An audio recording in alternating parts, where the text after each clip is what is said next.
Boa noite. O Ministério da Terra, Ambiente e Desenvolvimento Rural decide impedir a exportação de madeira de espécie enxafuta, umbila e jambir. Esta é uma notícia para poder acompanhar ainda neste jornal. Por ora, o Banco de Moçambique aplicou entre 2015 e 2017 multas avaliadas em 158 milhões e 490 mil meticais a 15 instituições financeiras que violaram as leis das instituições de crédito e sociedades financeiras e de prevenção e combate ao branqueamento de capitais e financiamento ao terrorismo. A maior multa foi imposta ao Banco Único e é avaliada em 32 milhões e 800 mil meticais.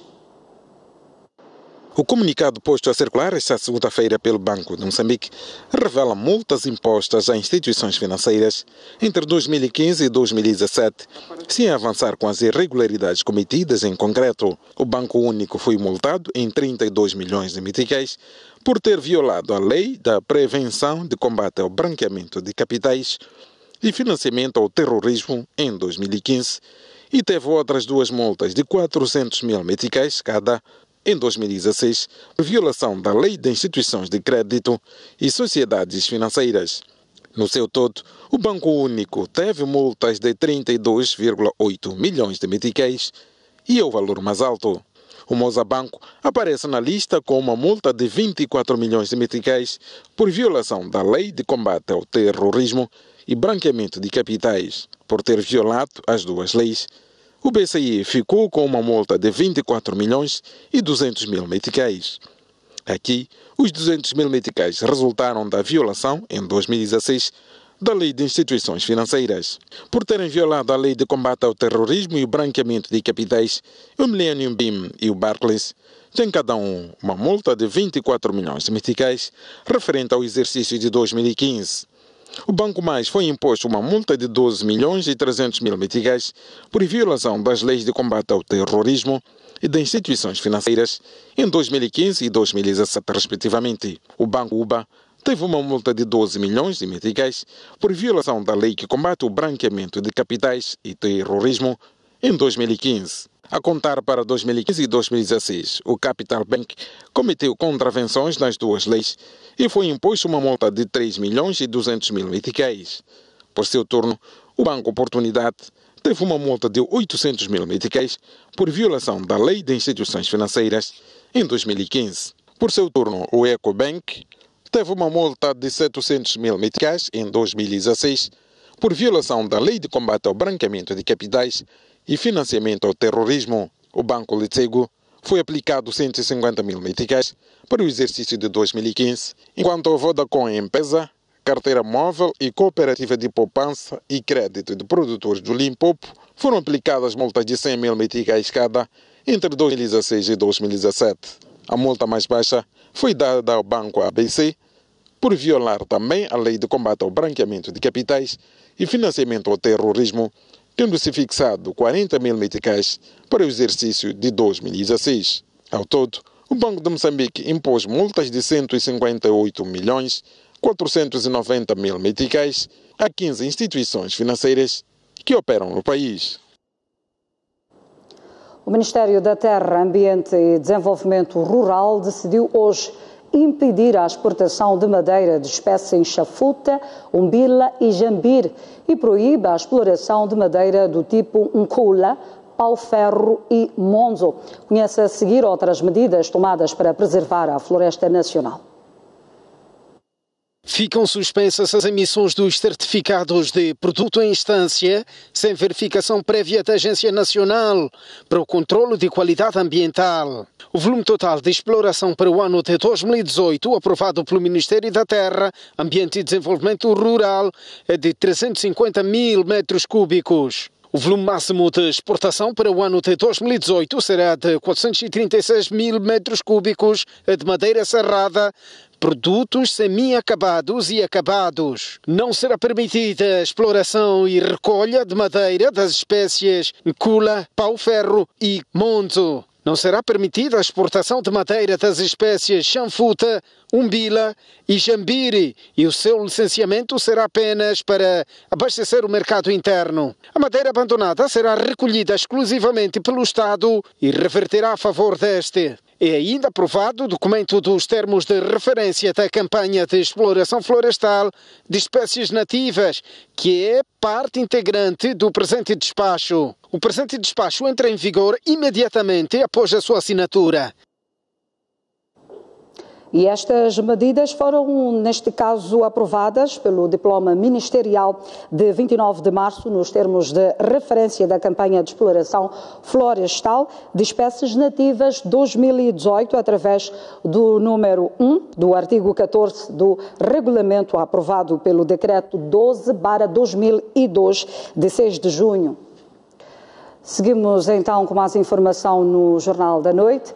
Beatriz Buchile desafia os magistrados da região centro do país a intervir na violação de crimes ambientais e migração ilegal. Buchile falava hoje na reunião regional da Procuradoria-Geral da República. Para nós começarmos a atacar os crimes... A Procuradora-Geral da República desafia magistrados do Ministério Público de nível distrital a intervir de forma enérgica quanto a crimes ligados ao ambiente, entre outros. E nós temos estado a ver que estamos a ter impactos muito negativos na violação dos direitos difusos e coletivos. Direito do ambiente e direito da saúde pública, etc. E o Ministério Público é chamado a intervir nessas áreas. E onde há maior possibilidade de violação desses direitos é nos distritos. Como sabem, com a exploração ilegal da madeira, com os recursos minerais, intervenção ilegal de recursos minerais, exploração ilegal dos recursos minerais, etc. E aí requer também maior intervenção do Ministério Público nessas áreas. A questão da migração ilegal, um crime que está a ganhar proporções alarmantes no país, vai merecer debate neste encontro. Outro aspecto que me preocupa e que queria ouvir dos colegas também é essa imigração ilegal, que está a ter impactos negativos também na nossa sociedade. Primeiro, pelo transporte que é feito a esses imigrantes, estamos a ter danos irreparáveis de mortes de imigrantes. Segundo, no meio dessa imigração ilegal, há crimes conexos, como a corrupção e outros crimes.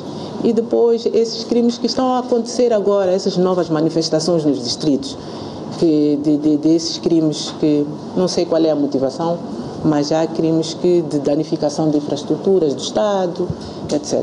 Nós temos que refletir bastante sobre essas questões e vermos como é que nós vamos aumentar a nossa intervenção relativamente a essa. Os crimes organizado e transnacional serão temas também de debate, pois a Procuradora-Geral da República quer que os magistrados nos distritos fronteiriços façam cooperação com magistrados de outros países. O ministro dos Transportes e Comunicações, Carlos Mesquita, diz ser necessário que a companhia Metrobus passe a fazer mais viagens durante o dia. A empresa gestora do Metrobus diz que para a realização deste intento é necessário que ocorram negociações com os caminhos de ferro de Moçambique. O ministro dos Transportes e Comunicações, Carlos Mesquita, realizou na manhã desta segunda-feira uma viagem no serviço Metrobus. Mesquita acedeu a uma das carruagens por volta das 6 da manhã na estação ferroviária da Machava, rumo à estação central na Baixa da cidade de Maputo. Durante a viagem, o governante interagiu com os passageiros. Da Baixa da cidade, apanhou um autocarro para a praça da OMM.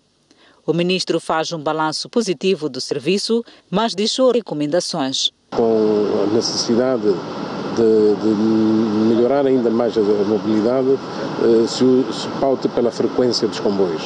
Como sabe, tem estado a fazer só 2, 3 comboios matinais e outros ao final do dia, mas gostaríamos de ver também o Metrobus a operar durante o dia todo. A empresa diz que o aumento do número de viagens é crucial para a produção de receitas capazes de garantir o retorno nos investimentos. Porque o aumento da frequência depende exatamente da possibilidade de usarmos com maior frequência passa o pleonasmo, a linha férrea. Portanto, depende das negociações e cedência dos caminhos de ferro de Moçambique. Márcia Mwandula é estudante, usa este serviço para ir à faculdade. Eu considero que foi uma iniciativa privada muito positiva e tem ajudado muitos trabalhadores, muitos estudantes. A empresa gestora do serviço Metrobus revelou, inclusive, que este ano o serviço entrará em funcionamento na cidade da Beira e que vai aumentar mais linhas em Maputo. Na capital, o serviço transporta diariamente cerca de 7.000 passageiros. A Frelimo, na cidade de Maputo, procedeu ao lançamento das comemorações dos 50 anos do 2º Congresso. João Quixissano, presidente honorário do partido, disse que os objetivos para os quais foi realizado o Congresso devem estar patentes em cada moçambicano. De 20 a 25 de julho de 1968, o Partido Frelimo realizava o seu 2º Congresso e o primeiro em solo pátrio. O também chamado Congresso da Vitória, realizado em Machete, na província do Niassa, ditou as linhas de governação do partido e que foram culminar com a libertação do país. Nesta segunda-feira, a Frelimo, na cidade de Maputo, esteve reunida para refletir os 50 anos das comemorações do 2º Congresso. Numa reunião dirigida por Joaquim Chissano, presidente honorário da Frelimo, os camaradas foram transmitidos o sentido da essência do 2º Congresso. Consubstanciar a razão desse apelo e por que é que nós temos que celebrar. Portanto, vou falar da importância do Congresso, do 2º Congresso, para, não só para a Frelimo, mas para todo o país. Para Chissano, é importante que os objetivos definidos no 2º Congresso continuem a ser respeitados hoje, 50 anos depois. Como sabem, o 2º Congresso é chamado também o Congresso da Vitória. Parece absurdo, não é? Porque foi em 1968, estamos a lutar pela independência e já temos o 2º Congresso como Congresso da Vitória, a vitória que vamos depois celebrar a 7 de setembro de 1974. A Frelimo vai realizar uma série de atividades a nível nacional para marcar as festas dos 50 anos do 2º Congresso do Partido no Poder. A primeira-dama da República, Isaura Nunes, procedeu hoje ao lançamento oficial da campanha nacional de vacinação contra sarampo e rubéola na província de Niassa. A primeira fase da campanha de vacinação decorre de 9 a 15 de abril em todas as províncias da zona norte do país e na Zambésia.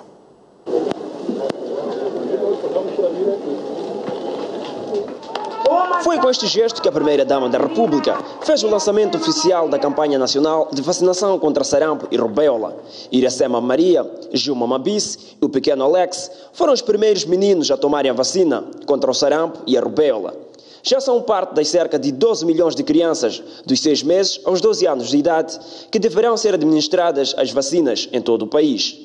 Para a esposa do presidente, as campanhas de vacinação contribuem para a redução da mortalidade infantil no país. De campanhas de vacinação representa uma clara e irrevogável demonstração do compromisso do governo moçambicano para suster os ganhos alcançados na redução da mortalidade infantil.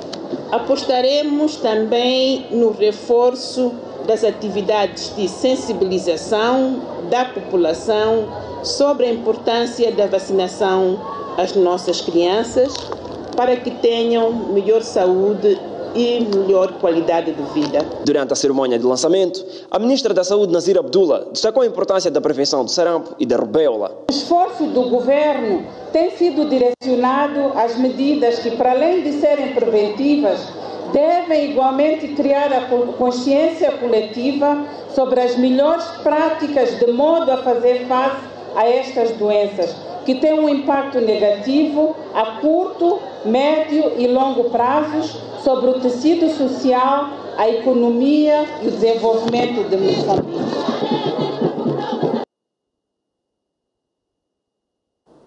O setor de saúde em Nampula tem disponível cerca de 2.500 kits de medicamentos diversos.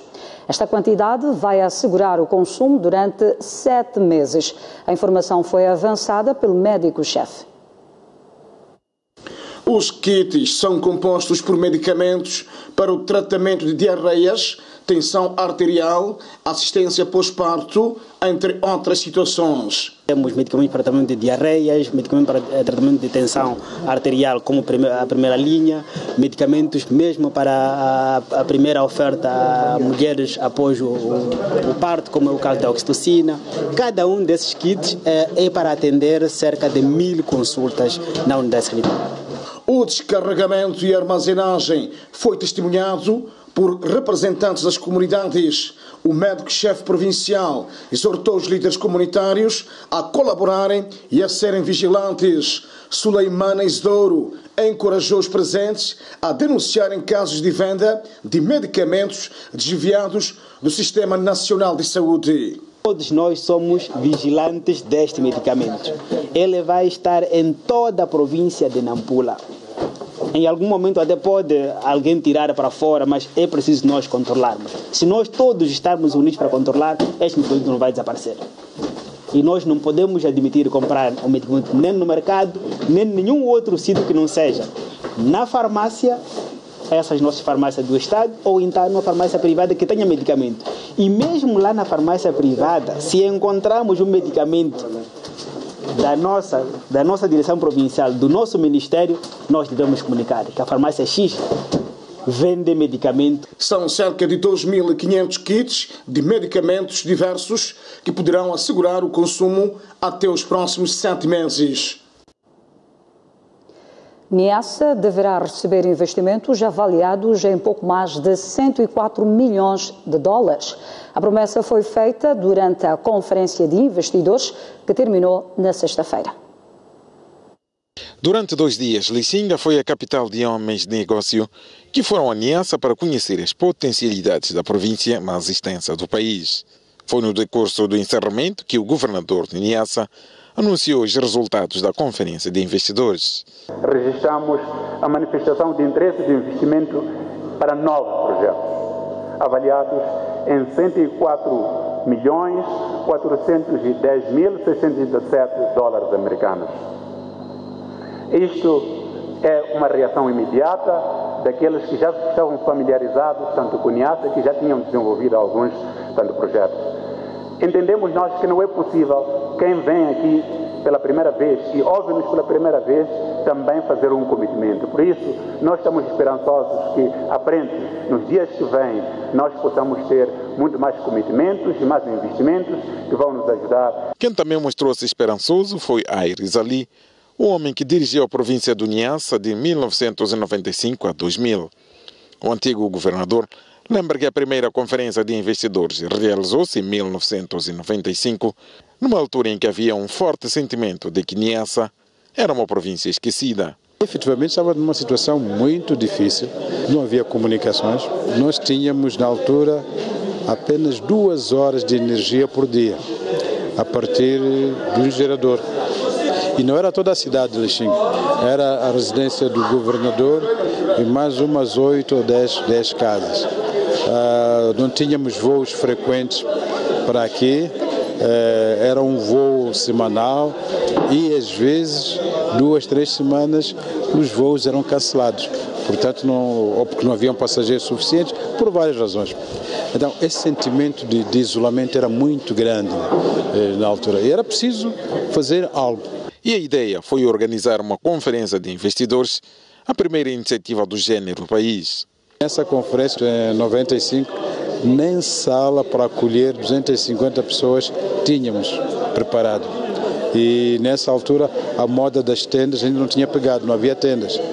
Usamos capim, improvisamos uma tenda aqui em Cuchidinho, e foi uma coisa bonita. A LAM fez um voo especial que trazia cerca de 200 participantes de Maputo, e o avião ficou na placa à espera que a conferência tivesse lugar, porque não havia espaço nem para alojar, nem para as pessoas poderem dormir uma noite.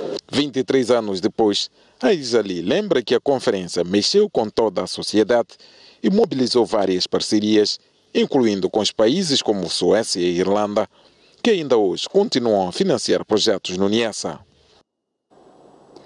Momento para uma curta pausa. Voltaremos com mais informação. Até já.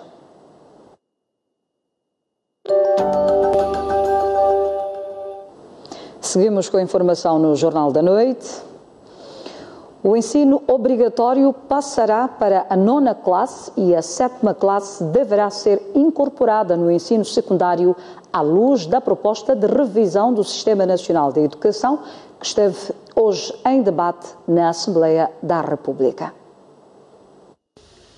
Num contexto em que se debate a qualidade do ensino no país, onde assiste-se a relatos de problemas de leitura e escrita, o Governo pretende mudar a lei do Sistema Nacional de Educação, que está em vigor há 26 anos, de modo a adequá-la à realidade atual. A proposta de lei prevê mudanças profundas no funcionamento dos subsistemas de educação, que terão um impacto orçamental de mais de 10 mil milhões de meticais. Dissemos que o ensino básico, em vez de ir até a 7ª, vai até a 9ª classe. E para chegar à 9ª classe, terá que passar em cada ciclo 3. O que significa? No ensino primário nós teremos da primeira à 3ª classe, ou um ciclo, da 3ª à 6ª, não, da 4ª à 6ª classe é outro ciclo, e depois temos o ensino secundário. O ensino secundário que se apresenta também de outra maneira e não como era antes, em que começa na 7ª classe, enquanto que na lei vigente começa na 8ª classe, e que também tem 3 classes, que é 7ª, 8ª e 9ª. E depois temos o último ciclo do ensino secundário, que também são 3 classes, 10ª, 11ª até a 12ª. Um dos pontos que suscitou muito debate foi a exigência dos deputados em incorporar na nova lei a obrigatoriedade do ensino pré-escolar para garantir que as crianças cheguem ao ensino primário preparadas para assimilar os conteúdos. Uma proposta que não foi acolhida pelo Ministério devido a dificuldades conjunturais do país. O ensino primário, pré-primário aliás, precisa de alguns condimentos entre aspas. Precisa de criar condições psicólogos para atender as crianças, precisa de ter condições, o laço, por exemplo, escolar. É preciso que seja expansivo a todas as crianças, porque poderão sair muito cedo e depois, quando chegam lá, como é que é? A assistência social, mesmo a assistência em termos de saúde, tem que ter um assistente para esta área sanitária, tem que ter assistentes sociais, aqueles que devem fazer acompanhamento psicossocial daquelas crianças. Então, há uns requisitos específicos. A proposta de lei prevê ainda que a educação obrigatória deixe de ser até a 7ª classe para a 9ª classe, para prevenir que haja mais desistências. De salientar que a lei entra em vigor logo depois da sua aprovação. Entretanto, espera-se que a passagem da 7ª classe para o ensino secundário se efetive em 2023. Ainda hoje, a Ministra da Educação e Desenvolvimento Humano, Conceita Sortane, desafiou a direção da Rocha Firme Academy a implementar metodologias inovadoras de ensino e aprendizagem alinhadas aos princípios pedagógicos da Política Educativa Nacional. Este estabelecimento de ensino foi inaugurado esta segunda-feira e tem uma capacidade de 84 alunos. Mais um estabelecimento de ensino privado foi inaugurado na Matola. Trata-se da Rocha Firme Academy, uma escola de caráter cristão com capacidade para 84 alunos e 7 salas de aula, que cobre de pré a 9ª classe e com qualificação pré-universitária. Somos chamados a contribuir de diversas formas. A Ministra da Educação e Desenvolvimento Humano, Conceita Sortane, desafia a respectiva direção a apostar em metodologias de ensino e aprendizagem que não fogem dos princípios pedagógicos nacionais. Encorajamos a escola a adotar criadoramente metodologias inovadoras de ensino e aprendizagem, alinhadas, obviamente, com os princípios pedagógicos da nossa política educativa. Queremos ser a plataforma. Por sua vez, o diretor desta instituição de ensino, Emídio Dimandi, diz que tomará em conta o desafio da ministra e irá ainda apostar no ensino de qualidade. A Rocha Firme Academy propõe-se a preparar a criança não apenas para um ensino superior, mas também para saber escolher, saber decidir, saber realizar, saber interpretar a realidade e aplicar o conhecimento e a sabedoria na sua prática cotidiana. A cerimônia de inauguração contou com a presença de diversas figuras, o governador da província de Maputo, Idilda Matola, membros do Partido Frelimo, só para citar alguns exemplos. O fluxo migratório durante o período pascal de 2018 superou o de igual período de 2017 na ordem de 2%, mas não atinge a meta prevista. Entretanto, o movimento de viaturas registrou um aumento de 72,27% quando comparado com o do ano passado. Com 4 dias de prorrogação, terminou domingo último a Operação Páscoa, que teve o seu início no dia 28 de março. A força conjunta envolvida faz da mesma um balanço positivo, embora o fluxo migratório registrado nas fronteiras nacionais não tenha atingido o previsto de 180.769 viajantes. O período pascal de 2018 teve maior fluxo quando comparado com o de 2017, na ordem de 2%, o que significa que neste ano o movimento de pessoas foi de 166.935 contra 76.998. Nesta Páscoa tivemos um fluxo migratório de cerca de 166.935 viajantes contra 164.335 de igual período da Páscoa de 2017. Olhando para aquilo que foi a previsão feita pelo Serviço Nacional de Imigração para a Páscoa 2018, alcançamos em 92% o previsto, ou seja, a previsão foi de um fluxo migratório nos nossos postos de travessia de cerca de 180.769 viajantes. Neste período, o número de mineiros que entraram ao país é reduzido em relação ao de saída, cuja diferença é de quase o dobro. Entraram cerca de 6.076 mineiros em território nacional nesta Páscoa e saíram acima do dobro, ou seja, 14.756. Já o movimento de viaturas teve este ano um aumento de 15.482 sobre as 20.569 registradas em 2017. Registrado a nível nacional, o movimento global de 59.266 viaturas, sendo 31.115 a entrada e 28.151 registrados à saída. Nesta Operação Páscoa, o total de 36.051 viaturas, quando no ano passado tivemos 20.569, ou seja, verificou-se um incremento de perto de 75,27%. O pico, quer de movimento de pessoas, quer de movimento de viaturas, registrou-se no dia 2 de abril. 2 indivíduos foram detidos ontem na cidade da Beira por prestarem falsas declarações e tentativa de fraude no ato de recenseamento. O primeiro indivíduo foi detido no posto de recenseamento instalado na escola primária 7 de abril, localizado no bairro de Chipangara, na cidade da Beira. Este indivíduo, que não apresentou nenhum documento, pretendia recensear neste posto e os 3 fiscais ali presentes, nomeadamente da Frelimo, Renamo e MDM, questionaram-lhe qual era a sua proveniência e ele afirmou que está na cidade da Beira há apenas 2 semanas e que não tinha uma residência fixa. Então nós questionamos, disse que não, eu cheguei em Nhamizo. Em Nhamizo é onde eu faço o meu trabalho de afiate. Então, lá pedi a polícia para poder me testemunhar. Se que a polícia em serviço lá em Nhamizo negou testemunhar. Então daí então começou a falar, ele é de Tete. Tete, Zumbo. Daí o mundo de que ele é de Luabo. Então nós ficamos sem entender. Então daí nada mais se não comunicar os nossos chefes. E assim comunicamos. Então ele caiu nas mãos dos chefes.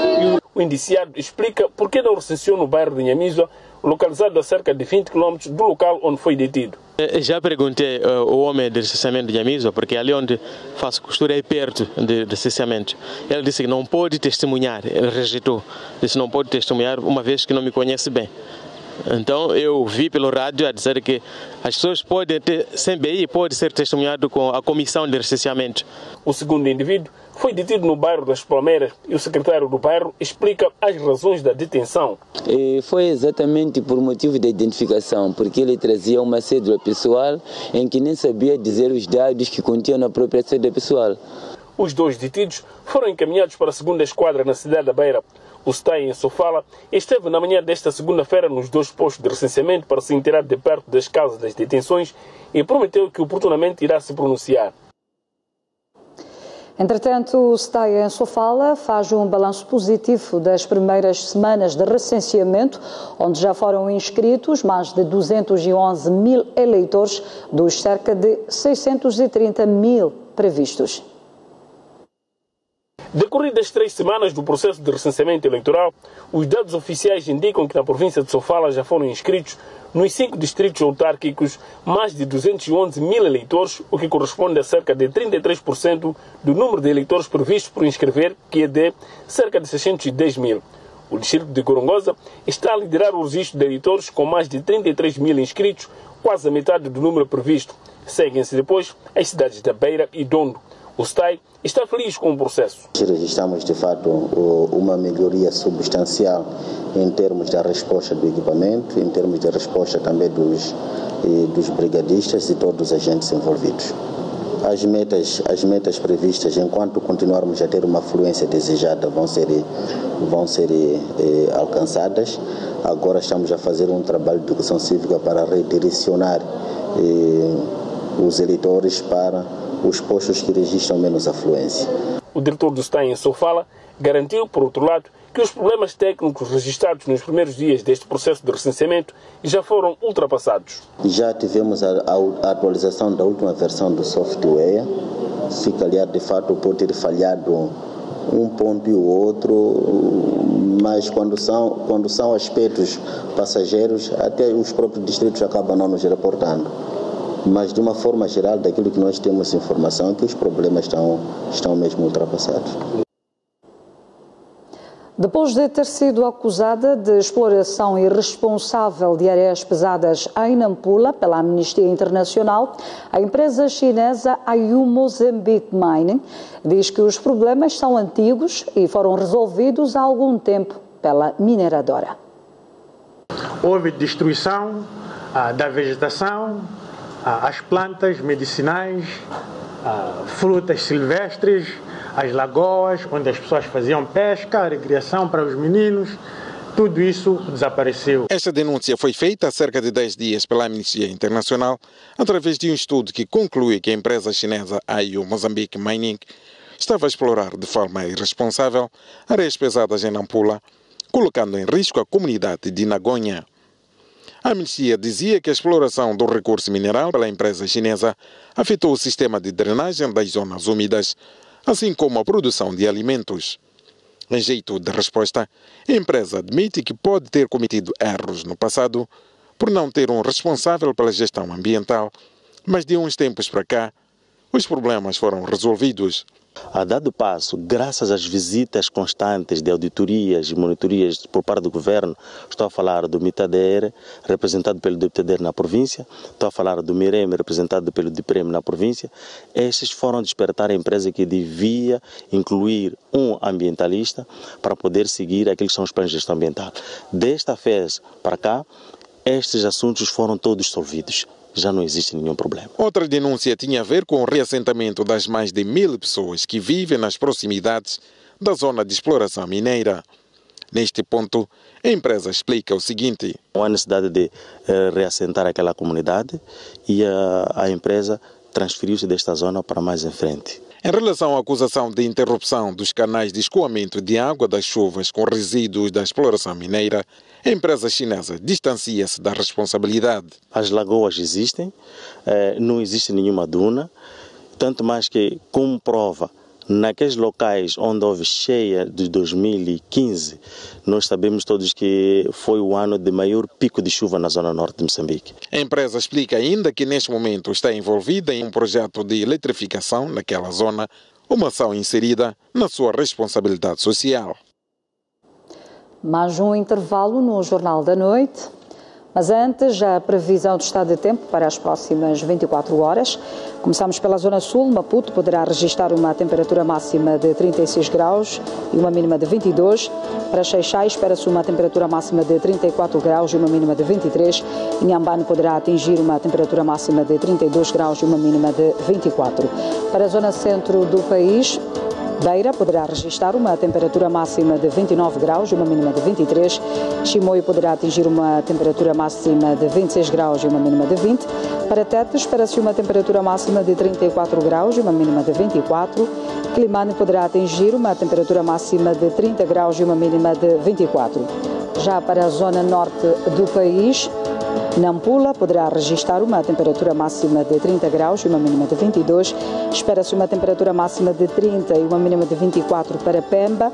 Lixinga poderá registrar uma temperatura máxima de 24 graus e uma mínima de 16. Aguarde por si logo após o intervalo. Até já.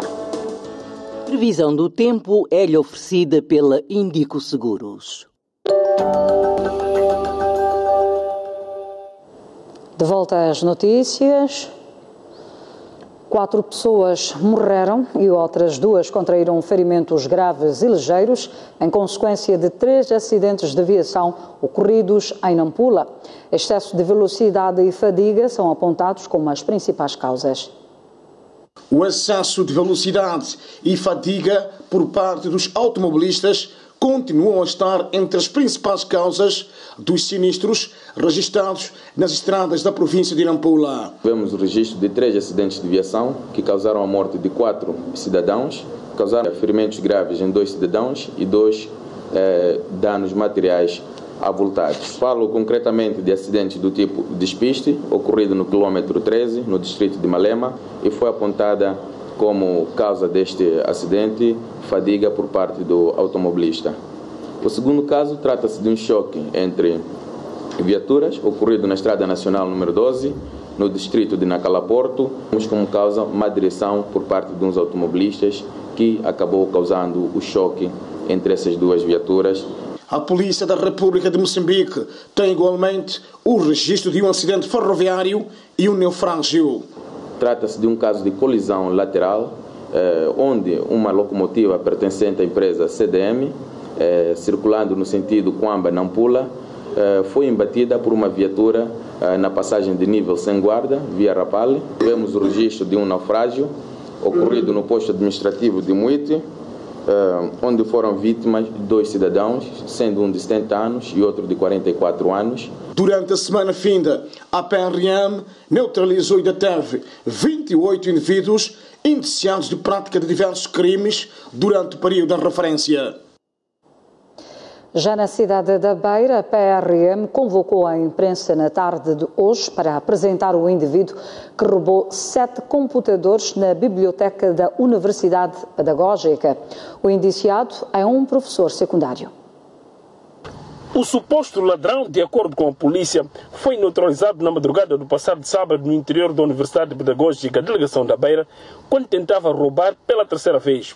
No primeiro assalto, ocorrido em finais de janeiro, foram roubados 4 computadores e no segundo, há cerca de um mês, foram roubados outros 3 computadores. O indiciado, por sinal um professor secundário numa escola no distrito de Nhamatanda, localizado a cerca de 100 km da cidade da Beira, assumiu o roubo e foi muito reservado em palavras, mediante todas as perguntas, como por exemplo, como entrou na biblioteca da Universidade Pedagógica, como soube da existência dos computadores, tendo em conta que nunca frequentou o local, e quem são os possíveis comparsas. Ele deu sempre a mesma resposta. Digo mais uma vez, houve um furto na UPEN no qual eu me responsabilizo. Parte dos 7 computadores já tinham sido vendidos, mas a polícia recuperou todos. E ainda, encontrar os indivíduos aonde ele teria, vendido, comercializado esses computadores. Todos estes fatos estão arrolados no auto e devem seguir os seus trâmites legais.